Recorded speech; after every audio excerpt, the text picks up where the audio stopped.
Okay, so we're going to start. Hi everyone, and welcome to another live session from the series How to Get a Professional Job Here in Australia. And in this live session, I will be talking about the checklist for 2021, so you can set yourself up for success in getting the first professional job. I'm just going to disable all the sounds, because then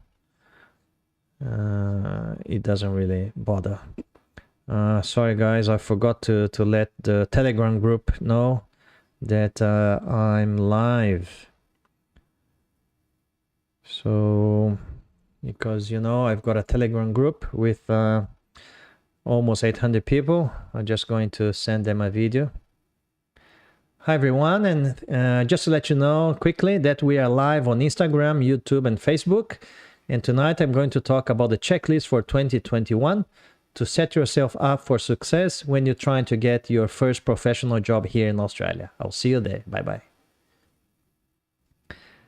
Yeah, just sending to the Telegram group. So if you are part of my Telegram group about the engineering qualification validation, you will probably get that message very, very soon.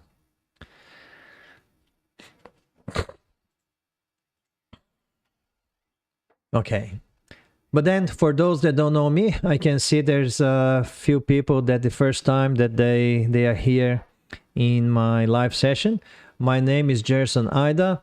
I'm the founder of www.engineersinaustralia.com, a website that I created last year to share content of value and useful information about engineering qualification validation here in Australia.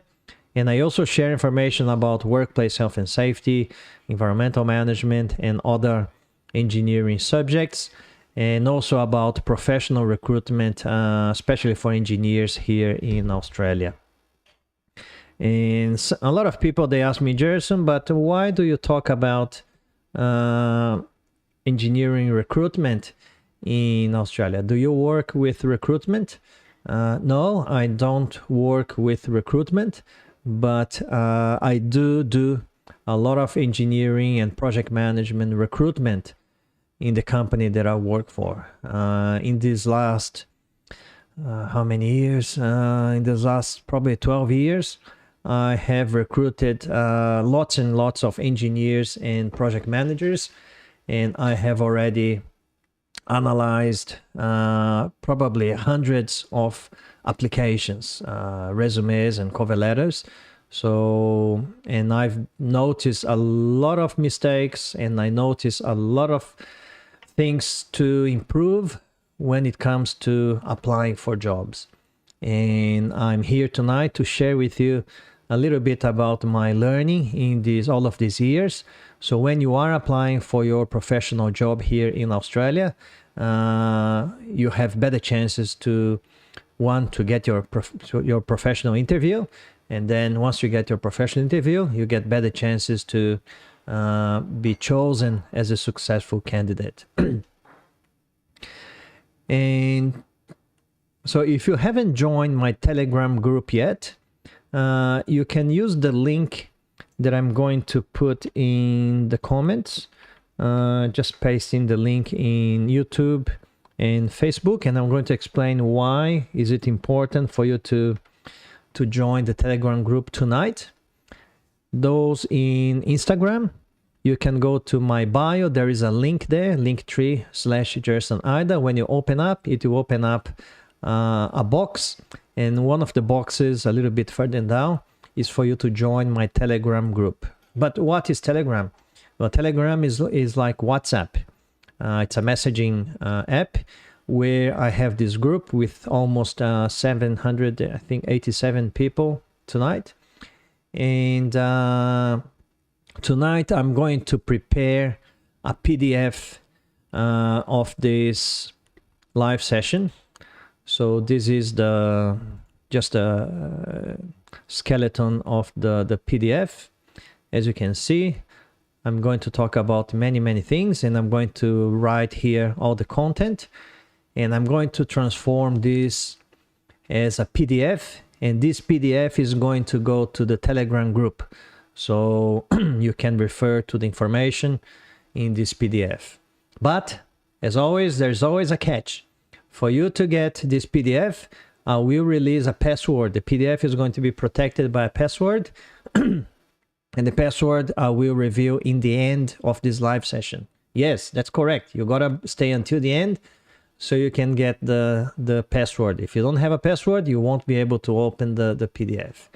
And for me to send the PDF to Telegram, again, I'm going to do a post in Instagram tonight, and I want to see some interaction, some engagement. I'm going to ask a question in my Instagram post, and I would like to see your comments. If I don't have comments, I'm not going to put in Telegram. I'm just going to give to my students, because to my students of my mentoring program, every material that I produce, I'll give to them. But for you, if you are watching on Instagram, Telegram, YouTube, or Facebook, you will have to make a comment in my Instagram post. And if I see some comments, I'll post in Telegram. And then you have to watch until the end to get the password. Oh, Jason, but why are you making it so difficult? Why don't you just give to me? Well, because people, they don't value a lot free content. And I spend a lot of time to prepare for the sessions and doing research and preparing the material. And I think that's the least that I can ask you, just to give me a little bit of engagement. Because as you know, those social media platforms, the more engagement you have, the more distribution you get to the people that follow you and the people that are subscribed to your channel. So that's a simple reason why. So if you this is the link here for the Telegram group, but those one is in Instagram, Facebook, and YouTube. I just put the link in the comments, and Instagram is in my bio. All right. So the first item that I would like to talk to you to set yourself prepared for your successful journey to get a professional job here in Australia is to invest time in your curriculum vitae. So that's really, really important. Very, very important. You need to include the basic information in your CV. Looks like very, very basic, as it says, basic information. But believe it or not, in a lot of CVs that I already analyzed and reviewed, it's missing basic information. So you need to invest time in your CV and have a CV well written. And the basic information that I talk about is about your personal data, your goals, what is your goal as a professional, what are the skills that you have, obviously your academic training or schooling, the languages that you speak, your professional experiences, and this is also very important, your main results obtained. A lot of people, when you put your professional experience, you just list where you worked and what did you do, but you forget to put your main results obtained. So this is very important. Obviously then your personal and professional profile, some extracurricular activities that you like to do, and obviously professional references. And all of this information is going to the PDF. The other information that's really important to have in your CV as part of your investing time in your CV is to customize your curriculum. And what does it mean to customize your curriculum? And that is another big mistake. So you guys, when you're applying for a job, a lot of you, probably you did it already. You use the same CV template and content for all vacancies applied. For all positions that you are applying for, you use always the same template. So this is a very big mistake. The CV must be personalized and customized for each vacancy that you are applying for. And this does not mean that you must make up or invent experiences just to tailor, just to address the specific position that you're applying. Obviously, if you don't really have experience in that position, perhaps it's not a very good position that you need to apply for. So, but customizing and tailoring, this means that you must emphasize the specific experiences you have had and include in the body of your CV that addresses the skills or selection criteria required by the company. Very, very important. So I've seen so many people that they pretty much they like a machine gun. They send their CV to 1, 2, 3, 10, 20, 100, 200. I've seen people even send it to like 300 vacancies, and they always send the same CV. So who in the audience already did that you sent the same CV to every single position that you applied for? So I'm pretty sure that we all did that. I think I did that in the past. And then when you don't really get a response or you don't get a phone call, you ask yourself, oh, why didn't I get a phone call? Well, that's the reason why. Another item in your CV that you need to spend some time is to provide evidences of the achieved results. So this is certainly another point, very important point for you to spend some time. Because companies, they're looking for professionals who will bring positive results to projects, to services, to clients, and highlighting the results achieved is very critical part of the CV structure, especially in the engineering area. You have KPIs, you have your key performance indicators. Those KPIs, they need to be monitored, and certainly they have results that you can report on. And in engineering vacancies, particularly, it is interesting to divide into the results obtained in the specific area of the vacancy to be applied for. For example, if you're applying for a mechanical engineer position, include the results obtained as a mechanical engineer. And also it's important to include results obtained in other correlated areas, especially in the soft skills areas, such as management, business, strategy, and other related business management areas. So that certainly, if you have any, while I have the presentation, if you guys have any particular question, you can put in the comments. I'll have a quick look here.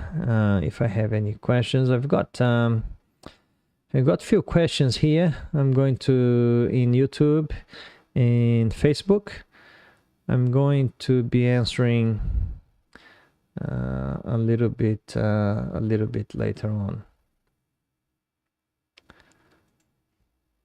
All right. The other important point is still in your CV, to invest time in your CV, is don't leave until the last minute to write up your CV.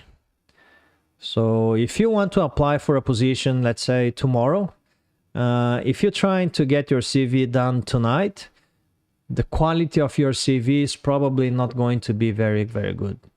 So your CV should be written with a lot of planning and research.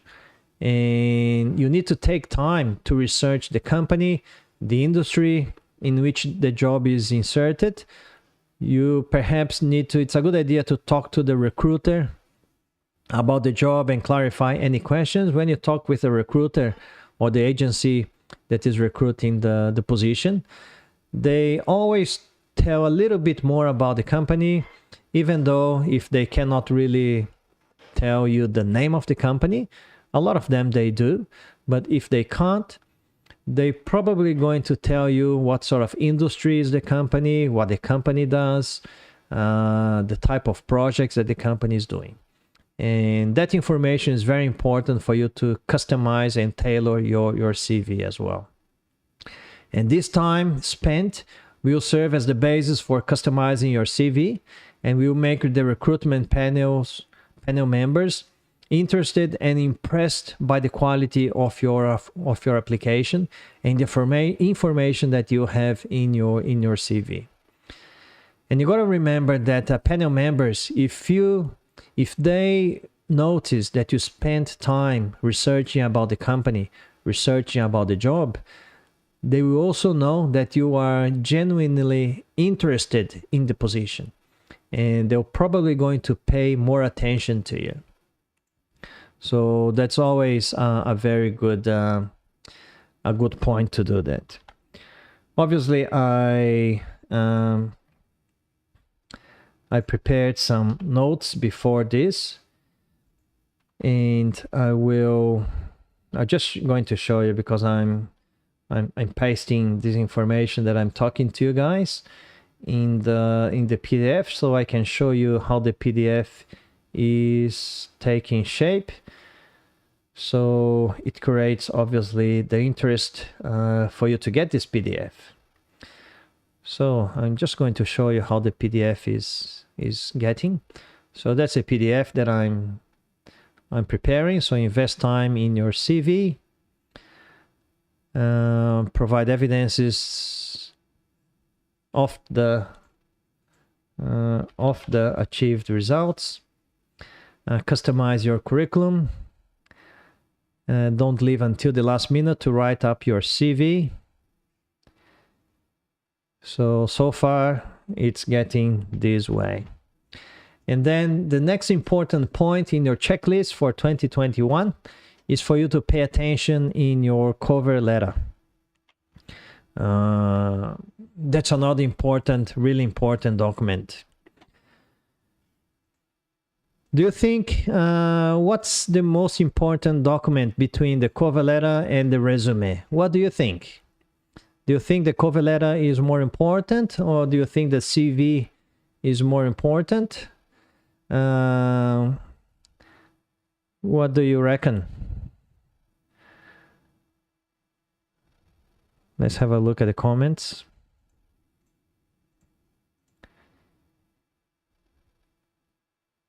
Let's have a look here.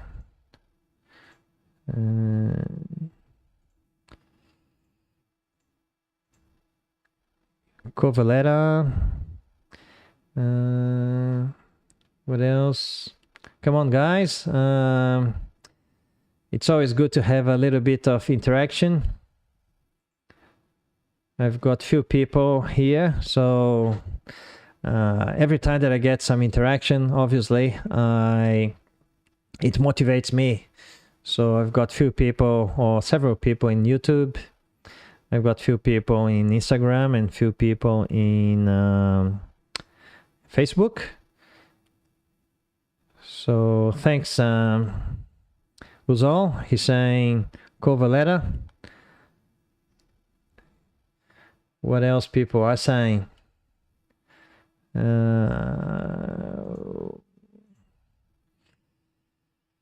We can write more details at the cover letter. Vendi is saying YouTube. Yeah, thank you very much.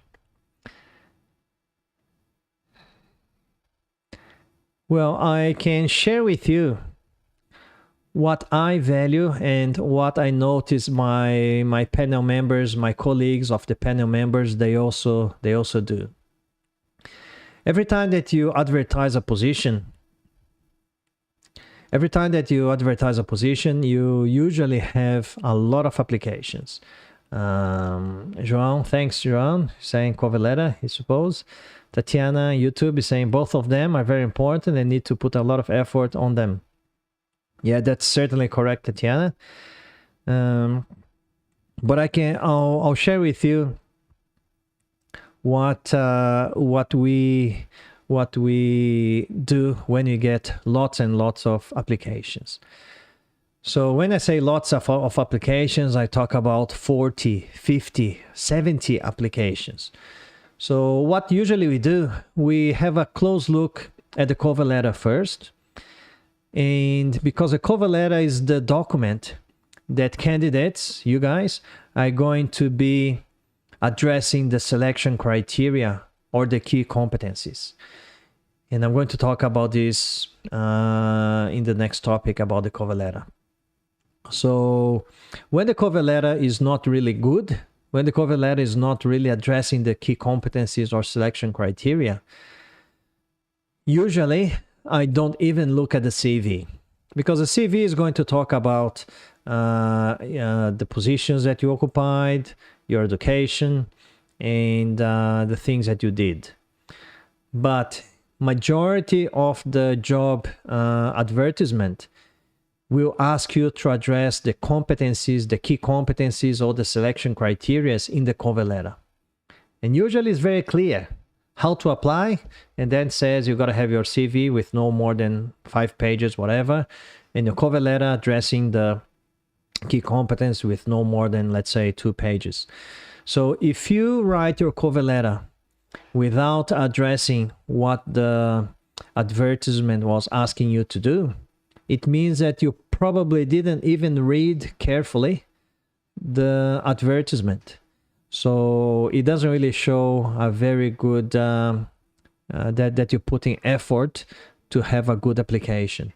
I've seen so many cover letters that they have just one paragraph, just saying, hi, my name is Gerson Ida. I'm a civil engineer with more than 20 years of experience, and I would appreciate if I could be contacted for a professional interview so I can explore deeper my competencies.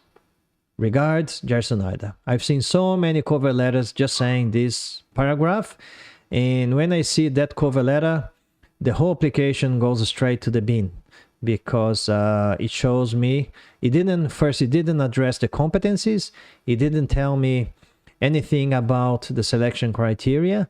And if I received 70 applications, I'm pretty sure that I will find at least 4 or 5 very good applications that I will shortlist, and I will then call for an interview. So your cover letter is not just you begging to be called in for an interview. In this competitive market, for you to get an interview, you certainly need to deserve to be called in for an interview. And how do you get deserved to called in for an interview? If you have a very good application. All right, so cover letter, very, very important document. And what is the importance of a cover letter? In most job opportunities, there's a role description or job description or position description, where there is a brief explanation about the company and the area of work of the position. It also explains what the expectation of the positions are, outlining the functions and activities assigned to the position being recruited. But the most important part of the cover letter is how you will address the skills and competencies required in the job description, and make it clear that you are explaining with real examples of how you performed the task, what were the difficulties encountered, the problem-solving method, and the final result. So certainly, cover letter, very important document. Obviously, CV is very important as well. But I want to say that a lot of people, they don't really give the real importance of the cover letter. So the first hint about the cover letter is to consider the cover letter as a document more important even than the CV. So many job seekers invest a lot of time in their CV. Let's say that you invest a lot of time in your resume, and you do not pay much attention to your cover letter. And this is very serious, and as I said before, almost fatal mistake, because if your cover letter is not good, perhaps recruiters are not even going to look at your resume or CV. So you gotta spend a lot of time and customize your cover letter. Customizing your cover letter is the second tip. The same way that you customize your CV or your resume, you need to customize your cover letter. And this strategy of customizing your cover letter will make your cover letter much more likely to be appreciated by the company or by the recruiter.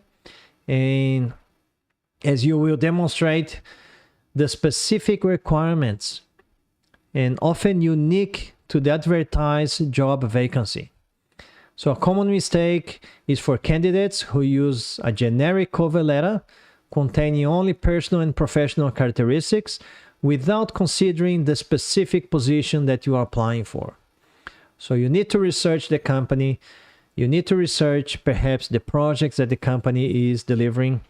Sometimes even if you know who the panel member or who are the panel members or who is the recruiter responsible for the shortlisting, you can even research about that particular professional. And you got to remember also another strategy in your cover letter is to remember that the companies are recruiting on a merit basis. So you need to understand what is merit. So what's merit?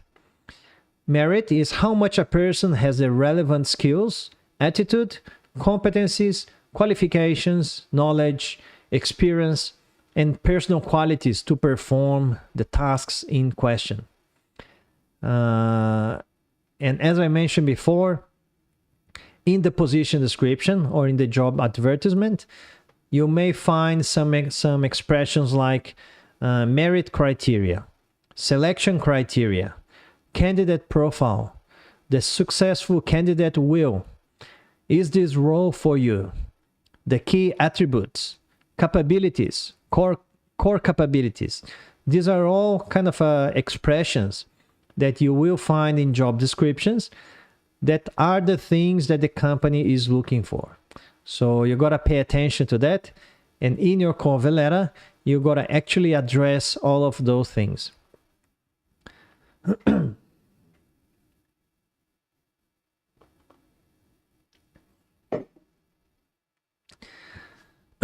So the other hint in terms of the cover letter is to be very clear when addressing the competencies or selection criteria.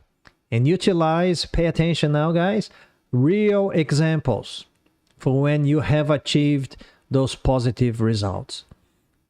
So when you find those expressions like key competencies or selection criteria in your cover letter, I'm going to quickly demonstrate here, probably in the Word document. So let's say, for example, there is a selection criteria called engineering knowledge. So, and then there's a little bit of a description about engineering knowledge. And then you could say the candidate or you should give an example of what was the engineering problem faced, what was the problem solving method utilized, what were the strengths and weaknesses of the solution options, which option was chosen and why, what were the results achieved, and finally, what was your role for this result.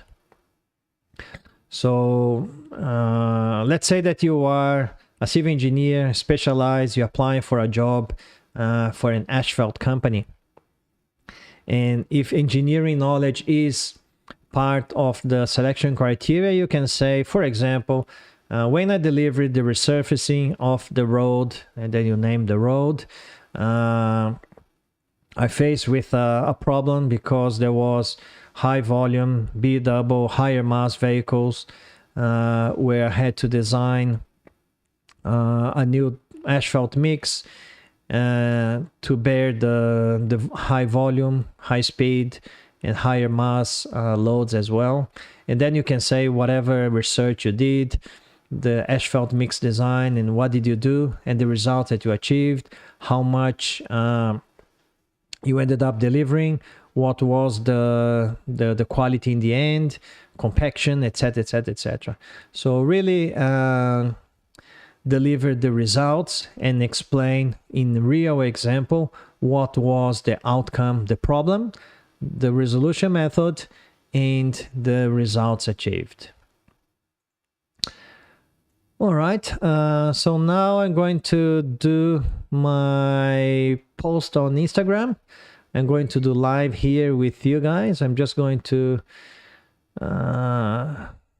take a picture of, I'm just going to say here, the importance of the cover letter, yeah. So I'm going to take a picture of my screen. I'm going to have the screen here. I'm going to put the title there. I'm actually going to put a question. I'm going to put a question here. What is your biggest challenge when applying for an engineering job? So as you can see, I'm writing this question, and you will understand why I am writing that question. So I'm going to put here in inverted comma. I'm going to centralize. I'm going to actually increase the font, and I'm going to paint in red. So what I'm going to do, I'm going to take a picture of my screen, and I'm going to do a quick post in Instagram. So what is your biggest challenge? So I'm going to do a quick post. I'm doing a post in Instagram now. So that one there. Next. What can I do? What did I do? How do I don't know how I do that. So I will do this, that one there, edit. I'm going to circle, where is that annotation? No. Yeah, markup. So I'm going to do a markup, red pen. I'm going to circle that. Done. All right, so I'm going to do my Instagram post now.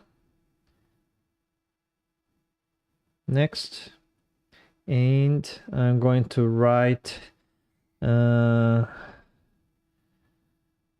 job,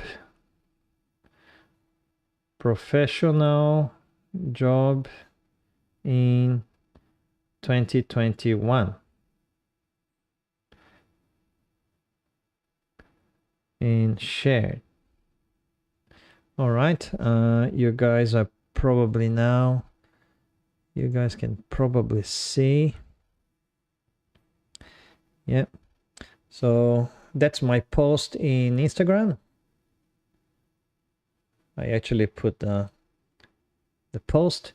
So what I would like to see, guys, is I would like to see some comments answering the question that I just put in the post. And the question is this one here. I'm actually going to shape to do the similar thing that I did there. That's the shape outline, no outline. Shape fill, no fill. So I would like you to answer that question. If you can answer now, great. If you are on Instagram, obviously you can do it later. What is your biggest challenge when applying for an engineering job? It went wrong in the Instagram post, but that's fine. So what's your biggest challenge when applying for an engineering job? So if I see some comments in this post until 10 p.m. So 10 p.m. I'm going to have a look at the Instagram post, And if there are comments and engagement with you guys, I will then make this document as a PDF, and I'm going to post in the Telegram group. And the password for this one, I'm going to review a little bit later on. All right, so well, let's keep going with the content. And we talk about the cover letter. We talk about to be very clear. And the next up is going to be another very important part to be in your checklist, which is job search versus job research. So what's the difference between job search and job research? So that's a very important difference that you guys need to be aware. So some characteristics of job search. Job search usually is the old school job search. Is the way that in the past, or is the old school way for you to try to find a job. It is usually based on the past and looking for similar jobs. So what does it mean? It means that, all right, you're trying to get a new job or your first professional job here in Australia. And then you look at the past and you think, well, what did I do? Well, in the past, I used to do this, I used to do that. And then you start looking for similar jobs. So that is job search. Nothing wrong with that, but it's not really the most effective way for you to search for a job today. And I'm going to talk to you about, well, obviously, what's the new way to do it. Job search is also when you send, as I mentioned before, when you send loads of resumes, like a machine gun. So you get your resumes and you send 100, 200, 300 resumes. I even spoke with people that they paid already companies, and companies sent like 500 resumes to their kind of a mailing list. It's not a good idea because, you know, as I mentioned before, recruiters, they have lots and lots of applications that they will read. They just don't have yours. They have yours and another 50 at least. So if you're sending, and because you're going to send to 500 companies, your documents will be very generic. Because if you have a very specific document, it doesn't really fit to all of the 500 companies. So you need to write a very generic cover letter, and you're going to write a very generic resume. So recruiters and companies, when they read your document, they know already that is a generic document and that you sent, you didn't even look at the position description, and you just sent the resume or cover letter. And this is going straight to the bin. I can guarantee it to you. Job search, another characteristic of job search is also resumes and cover letters are pretty much the same. As I said, a generic document. And you usually don't spend time to prepare your documents. You probably spend some time to write your CV and your cover letter in a generic way, and you use the same in every single application. You can change probably the name of the person, but other than that, you're probably using the same. Now, in terms of characteristics of job research. So job research is certainly different. Job research, you explore your personal brand. Sorry, guys. Yeah, the throat gets a little bit dry. So job research, you explore your personal brand. And you got to think that you're selling yourself as a professional. So you're not just sending your resume and cover letter just for sending. You're selling yourself as a professional. Your resume and your cover letter will transpire what it would be like to work with you and the value you can bring to the company. So when you write your documents, your reference letter and your resume, you will write in a way that whoever is reading, usually if you get a job, your future supervisor will read and understand what would and will feel what would be look like to work with you if you were the successful candidate. The documents for the job research, the documents are strategically tailored to the position that you are applying for. They are customized. And also, one curriculum vitae is different to the other CV, as positions are usually different. And you invest time to prepare your documents by researching about the company, the projects they are delivering, the profile of people in the interview panel. As I said before, you need to invest time when you are applying for a job. If you're not really investing time to apply for a job, why the panel should spend time in analyzing your application? Simple as that. And the other item in your checklist, which is very, very important, is you need to be job ready. So what does that mean? Be job ready. So there are a couple of dot points that I would like to talk with you there. First one is to increase your networking. Networking certainly is vital for you to get noticed. Get to know who is who in the zoo. Elevate your profile and make connections. Obviously now with the COVID-19 restrictions, it's a bit harder. Before,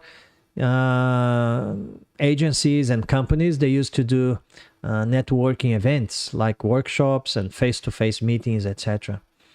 Nowadays, majority of them are doing online events and online catch-ups, but it's still possible to interact. You can send questions, you can introduce yourself with the online events. They usually leave an email for you to kind of send questions, etc., and you can then introduce yourself.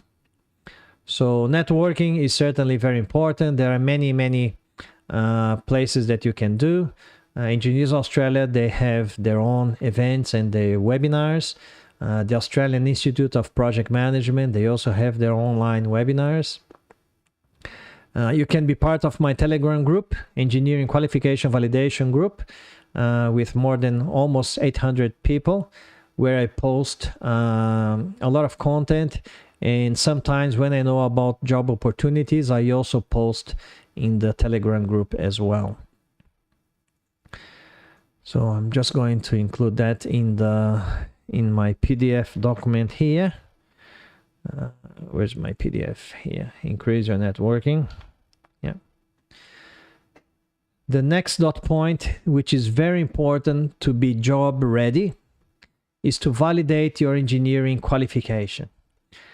And why is that? Because majority of reputable companies will ask if you have your engineering qualification validated, which demonstrates that you have been assessed successfully by Engineers Australia, and your qualification is equivalent to an Australian qualification. So especially in times like this, where the market is very competitive, unfortunately, there's a large number of engineers in the market, available in the market. And the recruiters and companies, they have at their disposal a broad range of options. So imagine that the following scenario. Imagine that you are the company going to recruit an engineer, and then you advertise for a position.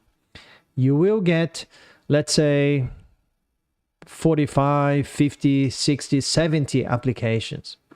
So when you get those applications, the next step is to shortlist. So when you shortlist, you will select probably between 3, 4, 5 candidates for a professional interview. Usually in a recruitment process, you don't really interview more than 3 or 4 candidates. Sometimes you interview 5 or 6 when the pool is really, really good. And if you have more than one position to be filled. But if you have just one position, probably you will be interviewing just one. You will be interviewing between 3 and 4 candidates. So if you have about 50 candidates and you need to select 3 or 4, there's a good chance that majority of the engineers are already validated. And not just that, they are validated, they are members of Engineers Australia, and a good number of them will probably going to be a chartered professional engineer with Engineers Australia, which means that they already passed stage 2 and they are autonomous. They can pretty much work without supervision.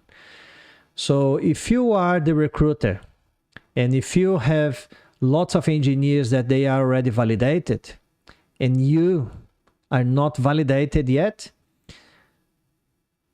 put in the comments, how much do you think is going to be your chances to be selected, shortlisted for an interview?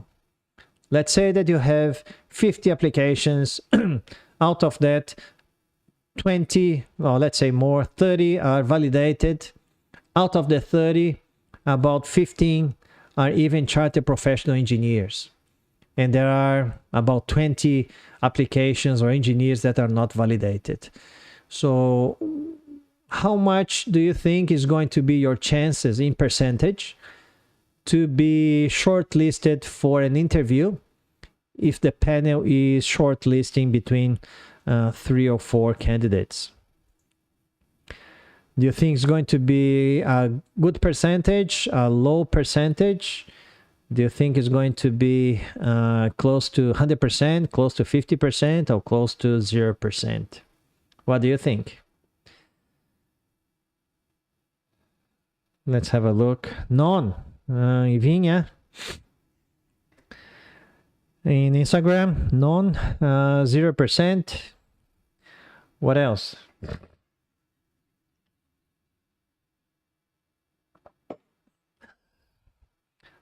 So I'm going to put the content in my PDF while you guys answer that. So do you think you have a good chance or not a good chance to be shortlisted? What do you reckon?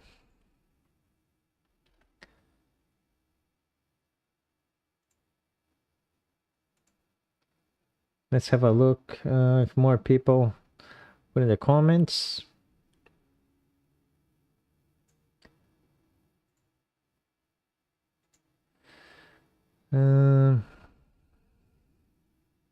No more comments. Yeah, Vinha probably is going to be Vandy, not at all. In YouTube. Yeah, thanks, Vandy. I'd say that I'm afraid that you guys are correct. Your chances are going to be really, really slim. If you're not the last engineer in the world and very, very specialized, unique in the profession, your chances to be shortlisted when you have another 30 engineers that are already validated and 15 engineers that are chartered professionals. If I am in the panel, if I have at my disposal 30 engineers that are already validated and 15 engineers that are already chartered professional, I'd say that those that are not validated, they don't really have chance at all, unfortunately. Why is that, Gerson? Are you being discriminatory? Not that I'm being discriminatory. Just so you know, when companies are recruiting for an engineer, do you know how much money usually companies they spend with recruitment agencies to recruit an engineer? Do you have an idea? Do you think it's $500 or $1,000, $5,000, $10,000, $100,000? How much do you think usually cost for a company to recruit an engineer? Let's see if you have a good guess. So, yeah, Tatiana saying hopefully 50%. Tatiana is saying. Kinley says 50% in Instagram. Yeah.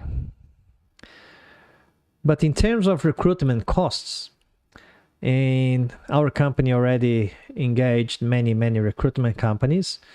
So, and the research that I did is that a normal recruitment process with the recruitment companies obviously analyzing the CVs, applications, shortlisting, participating in interviews as well, can cost, depending on the level of the position, anything between $15,000 and $30,000.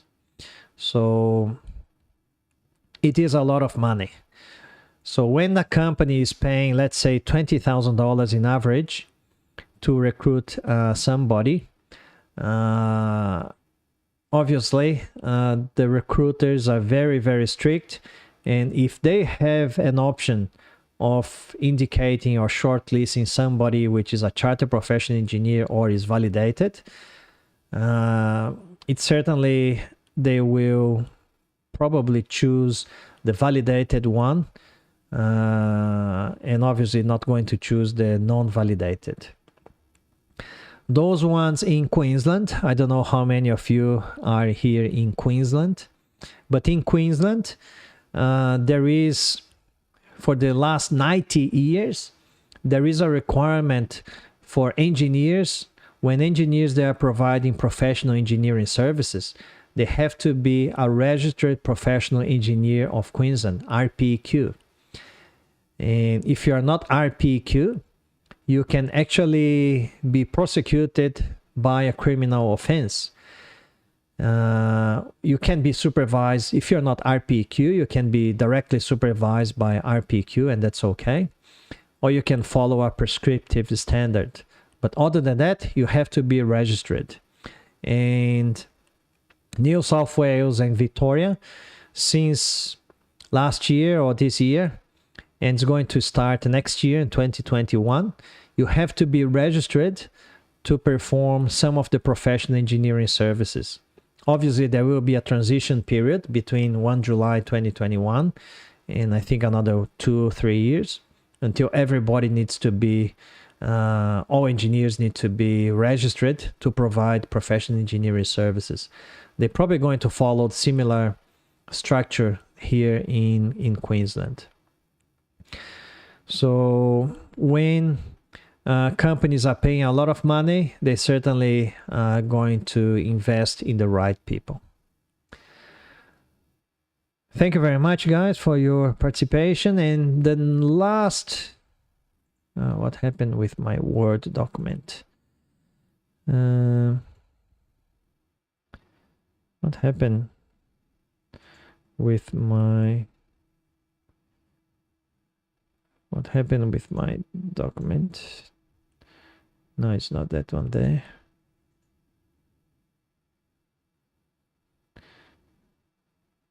Not sure what happened, but we're going to talk about now the last bit of the checklist. And the last bit is about what type of jobs to apply for. So let's say that you already spent some time to put together your CV. You spent some time to put together your cover letter. You have your network going. You are job ready. You have validated your qualification. you have prepared yourself to start applying for jobs. So what type of jobs you should be applying for? So let's say that you are an international student. The majority of people will probably be applying for a professional job while on an international student visa. So are you in that category? Are you an international student? If you are, say yes in the comment, and these hints will certainly be very useful for you. If you are already a permanent resident, or even if you're not even in Australia, put in the comments so I know I can give some examples tailored to your situation. But majority of you guys will be applying for a professional job while on an international visa, which in its majority of international students visa, unless you kind of study a master's or whatever, you have certain conditions. And the condition is that you can work a maximum of 20 hours a week. And obviously the student visa is a temporary visa. So you don't really hold a permanent visa, you hold a temporary visa. And your condition is that you can work up to 20 hours a week. Obviously there are some masters that you can work 40 hours a week. But majority will be 20 hours a week. So this means that when you are applying for a professional job, it is important to remember this, your conditions, and apply for jobs that are temporary and part-time, which are the conditions of your visa. And why do I say that? Because if you're applying for a job which is a permanent full-time position, you are applying for that job, and then let's say that you get very lucky and you get shortlisted for an interview. And the recruiter kind of forgets to ask your visa conditions. And then you rock up to the interview, and then they realize that you are an international student, you can just work 20 hours a week, just temporary, and they're not really willing to give you a sponsor. So in this case, one, you're probably not going to move forward unless you interviewed really, really well. And if you are the last one in the planet, but the recruiter is probably going to ask themselves, why did this person apply to this position? This person knew that he or she can just work 20 hours a week and is temporary, and applied for a permanent full-time position. What a waste of time. What a waste of money. So that's usually the thinking behind it. So you're not going to be very well regarded, probably. Obviously, the recruitment companies probably you have to explain as well, because they're wasting time in recruiting somebody, interviewing somebody that cannot work full-time and is not a permanent resident. There are some companies that they are open to recruit temporarily and part-time, especially now with flexible work arrangements, a lot of people working from home, a lot of people working part-time. The number of part-time positions have increased, and the number of temporary positions have increased as well. So I did a quick search. I put engineer, part-time, and temporary.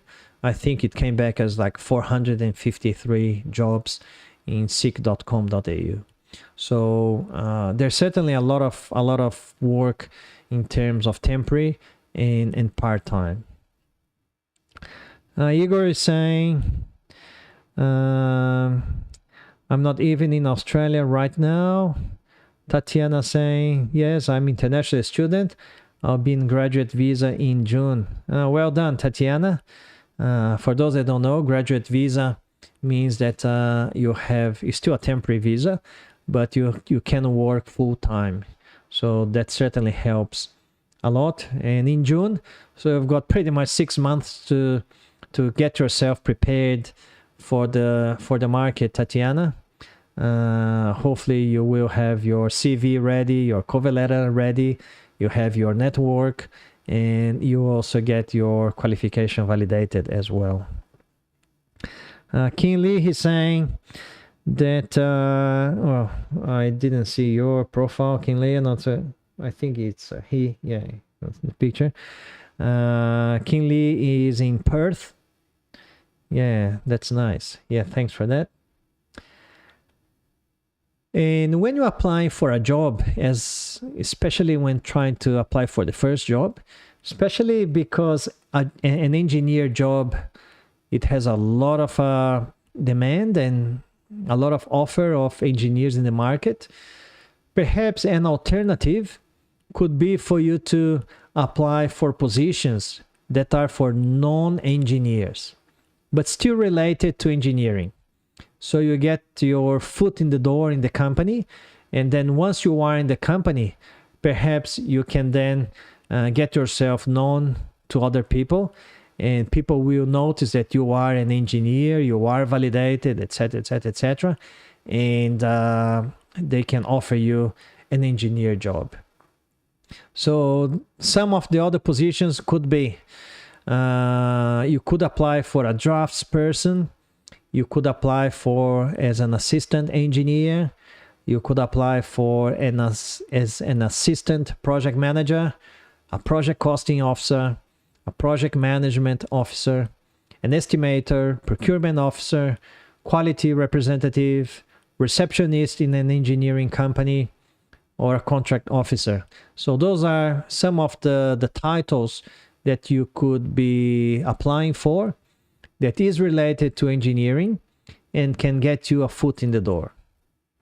Or even I've seen many cases of people that applied for a laborer, like a construction worker, a plant operator, obviously if you have license to operate plants, or just general labor.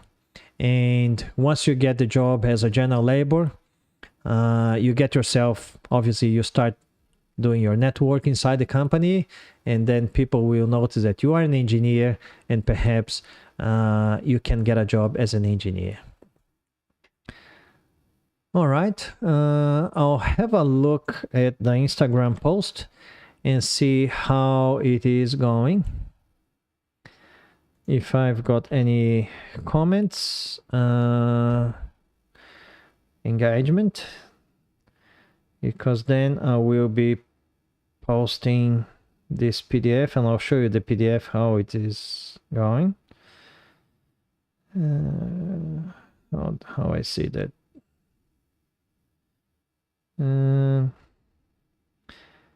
Yeah, Tachi, yeah, thank you very much. The lack of local experience, that's certainly a hurdle. Yeah, Tachi said in the Instagram post that one of the biggest challenge when applying for an engineering job is the lack of local experience. Yeah, that's certainly a big hurdle, Tachi's, and that's why certainly it's important for you to perhaps consider to apply for a different position, so you can get some local experience, or at least be in the environment of acquiring that local experience, and then you can apply for a higher position. Kinley, he said, the biggest challenge I faced there in Australia is lack of local experience as well. Yeah, thank you very much, guys. And because I had those comments, any more comments? I would like to see, obviously, more comments, especially those ones in the live Instagram. When I finish the live session, if you can go to the post, go to my last post and answer that question. I really would like to show, I don't know, how do I do this? I'm going to actually close this one, and I'm going to put where's the word? Yes. So the PDF that I'm going to make is this one. So as you can see, there's a lot of information there. And my Instagram post is for you to answer this question. What is your biggest challenge when applying for an engineering job? So if you can put your response in the comments, I will put this PDF document in my Telegram group. And the Telegram, for you to join my Telegram group. In this group, I share about information about engineering qualification validation. And I also share these posts. I share videos and audios and sometimes job opportunities when I see that. So what is going to be the password of this PDF? Let's make up one password. And I'm just going to let you know that early next year, I will promote another online free workshop, Engineering Qualification Validation. And for you to register,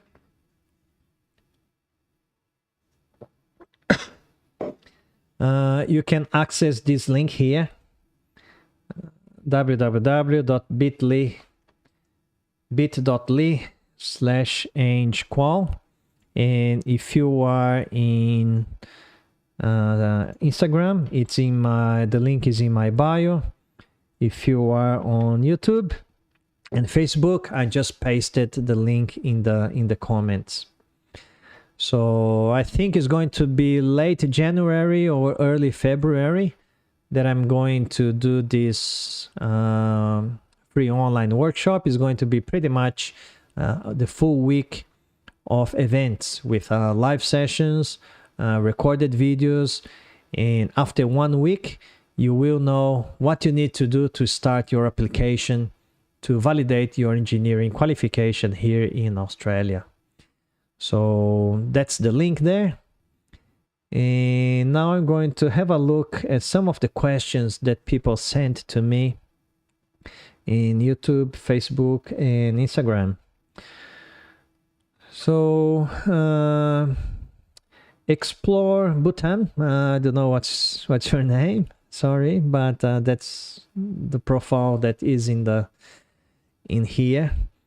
He's saying, or she's saying, I'm civil engineer by profession, but it's difficult to find a job in my profession as I did my degree at overseas. What's your thought on that?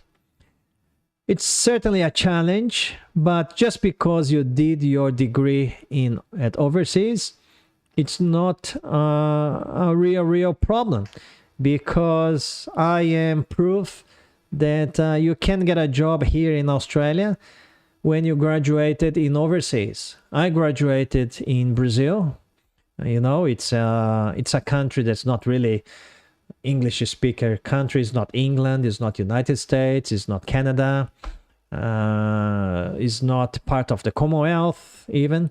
So I graduated in Brazil. I graduated many years ago. I graduated back in 1994. And since 2008, 2008 was when I got my first job as a professional engineer. So I got my first professional job back in 2005 as a trainer and consultant in business and project management. But as an engineer, I got my first job in 2008. And I did what I had to do. I validated my qualification, I prepared myself, I increased my networking, I tailored my CV, I tailored my cover letter, I did my research when I went to my professional interview, and I was very confident of what I did. I utilized real examples in my documents and in my interview, and I got a job. So it is difficult, but it's not impossible. You just need to be very focused in what you need to do. The other question is from Benti in YouTube. I have a Bachelor of Science degree in Mechanical Engineering from back home, recognized by Western Australia Training and Workforce Development. Well, I'm not quite sure about recognition by Western Australia Training and Workforce Development. For you to be able to work as an engineer, especially here in Queensland, you have to have your degree recognized by Engineers Australia. Also for migration purposes, Engineers Australia is the assessment organization. So, but I'm not sure what Western Australia Training and Workforce Development is. But if they can recognize you so you can work as an engineer, well, that's fine. Pratyusha, she said, I completed Masters in Mechanical Engineering in Victoria. Yeah, that's good. There is one thing, if you completed your Masters in Australia, and if your master's degree is recognized by Engineers Australia, you can get that master's recognized and become a member of Engineers Australia. But for your migration skills assessment or stage 1, it's just about your degree validation. So you can become a member if you have your master's here in Australia recognized. But for you to get your migration skills assessment or your stage 1, it's your bachelor degree. So your master's doesn't really count. Let's say here, Tatiana, she said, the information about the cover letter is very valuable. I didn't know about I must show how to address the job competencies there. Yeah, it's certainly very important, Tatiana. If you don't really address the competencies in your cover letter, I'd say that majority of recruitment companies, they're not going to even pay much attention to your documents. Let's have a look at Instagram. There are some comments there. Let's have a look.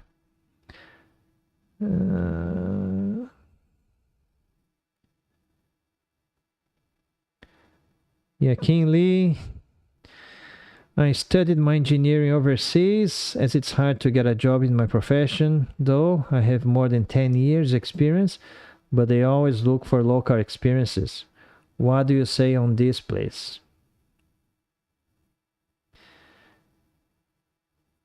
Yeah, I can tell you, King Lee, that it's a challenge. I faced the same challenge. When I arrived here in 2005, was the first time that I was in Australia, obviously. When I got my job in 2008 as a professional engineer, I didn't have experience as an engineer here in Australia. So I had to explore and I had to address all competencies in the cover letter, in my application, using experiences that I had back in Brazil. So, and I did that. I did to the best of my abilities. I put results. I put numbers. When I went to the interview, I actually did a printout, like a booklet of my presentation. I actually did a PowerPoint presentation. And that's another hint, probably important. I'm probably going to do another live session. Would you like me to do a live session just to talk about professional interviews? I'll give you a hint now, but I've got so many hints about professional interviews. Would you like me to do a live session about professional interview, how to behave in professional interviews? Because I can probably program one live session about that. But one hint on a professional interview, what I did a PowerPoint presentation with my, because they sent me the questions, and I put together a PowerPoint presentation, one because I'm not a native English speaker. So my English is not really very good. So having the PowerPoint presentation gave me a little bit more assurance that if they didn't understand what I was talking about, they could read on the screen and see the information.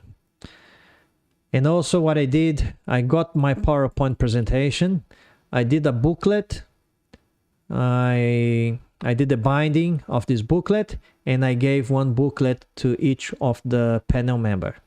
So that showed me, that showed them that I dedicated time. I looked, I think, very professional in doing that.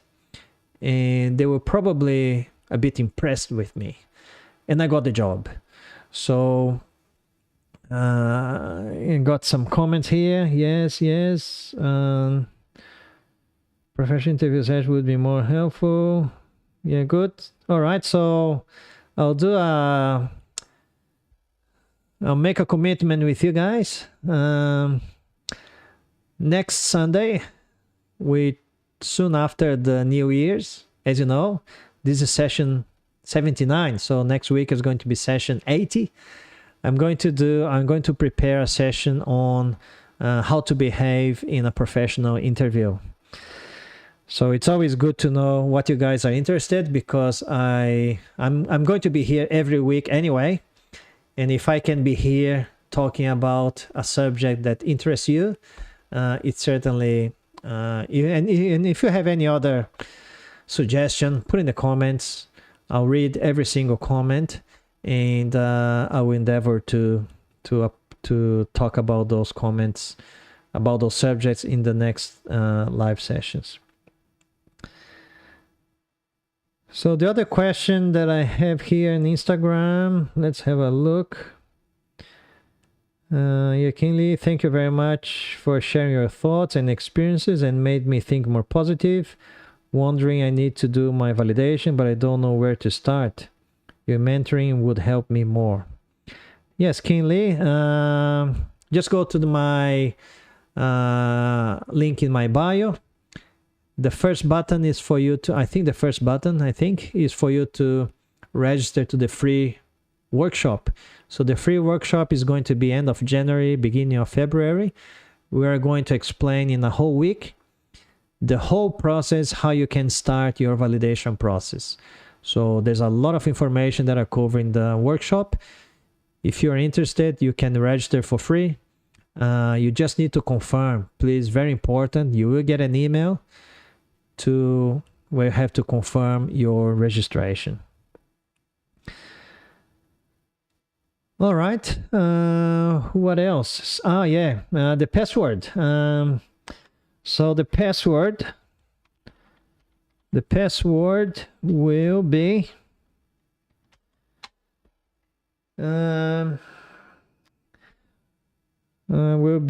job 2021. Okay, so that's going to be the password. And as you can see, the PDF is quite comprehensive. So I will place this PDF in my Telegram group. So make sure that you are part of the Telegram group. And the PDF is going to be, I'm actually going to do now. So I will print as a PDF. So when you do it live. So PDF live 79. So I'm going to do the PDF. And now I'm going to do the Chrome. Going to do the, sorry guys. I'm going to do the PDF. I think it's what they call. I love PDF.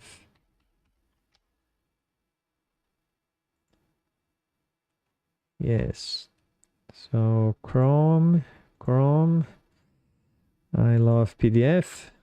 You guys can see I'm going to do right now, and I'm going to put the password so you can see that works. Where is that? Protect PDF. So I'm going to drop the thing, the PDF in there. So that's the PDF in there.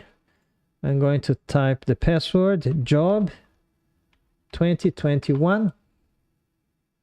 As you can see there, that's a password, job 2021. Protect password. I'm going to download. Downloading the PDF, it's here. I'm going to open job 2021. Yep, that's the PDF. So the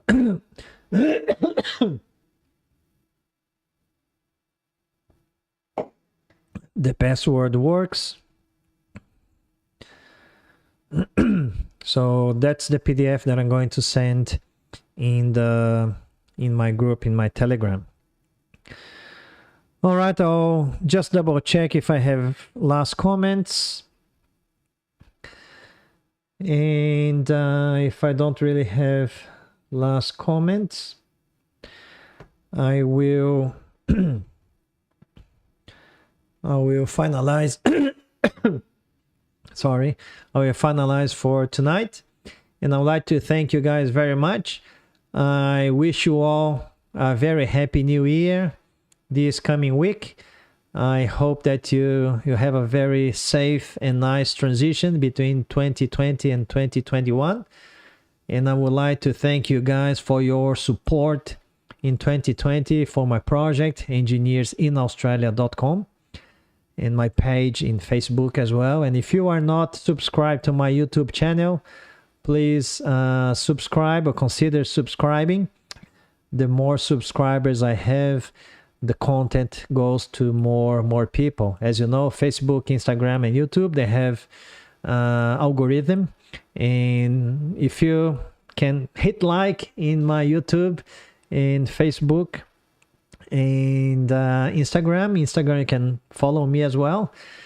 And I would like to thank you very much, and I'll see you next Sunday, 8:30 p.m. Brisbane time. And I will be talking about how to behave in a professional interview so you can increase your chances to be hired. I would like to thank you very much, and a happy new year to you. See you, and bye-bye.